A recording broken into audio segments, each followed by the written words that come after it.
रूस और यूक्रेन की जंग लगातार जारी है। रूसी हमले के बाद से यूक्रेन के हालात बद से बदतर होते जा रहे हैं, जिससे ये जंग अब शायद अंतिम चरण में दाखिल होती दिख रही है। रूस के बाद अब तक यूक्रेन में तबाही की किश्तें जारी कर दी हैं।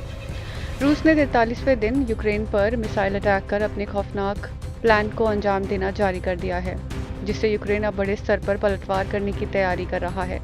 यूक्रेन को शक है कि पुतिन एक नई तबाही का इंतजाम करने में जुटे हैं। लिहाजा यूक्रेन ने अपने 3 शहरों को तुरंत खाली करने का फरमान जारी किया है। ये 3 शहर हैं खार्किव, लुहांस्क और दोनेत्स्क। यूक्रेन सरकार की साफ चेतावनी है कि इन तीनों शहरों को लोग तुरंत खाली कर दें या फिर अपनी जान की जिम्मेदारी खुद लें।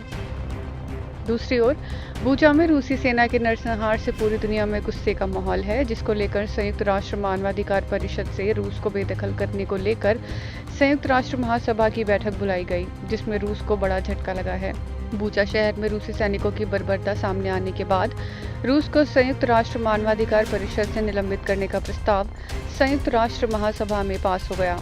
इस प्रस्ताव के पक्ष में 93 देशों ने वोट किया, जबकि 24 देश इसके खिलाफ रहे।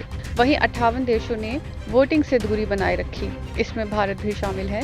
बता दें कि भारत सरकार ने अब तक इस मुद्दे पर न्यूट्रल रुख अपनाया है।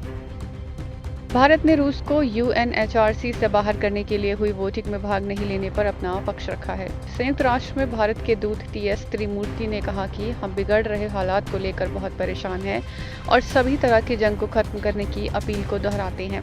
जब निर्दोष मानव जीवन दांव पर लगा हो तो कूटनीति को एकमात्र विकल्प के रूप में माना जाना चाहिए। उन्होंने आगे कहा कि यूक्रेन में संघर्ष की शुरुआत से ही हम शांति, बातचीत और कूटनीतिक रास्ते से मामले के हल के समर्थन में खड़े रहे हैं। भारत का साफ तौर पर मानना है कि खून बहाकर और निर्दोष लोगों की कीमत पर कोई समाधान नहीं निकाला जा सकता है।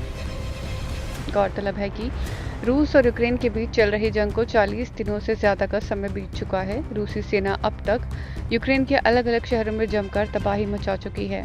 हजारों आम लोग मौत के घाट उतारे जा चुके हैं। वहीं इस युद्ध में मजबूत समझे जाने वाली रूस को भी हर तरह से भारी नुकसान उठाना पड़ रहा है। तमाम देशों की ओर से लगाए गए प्रतिबंधों की वजह से रूस में भी अब हालात खराब होते जा रहे हैं।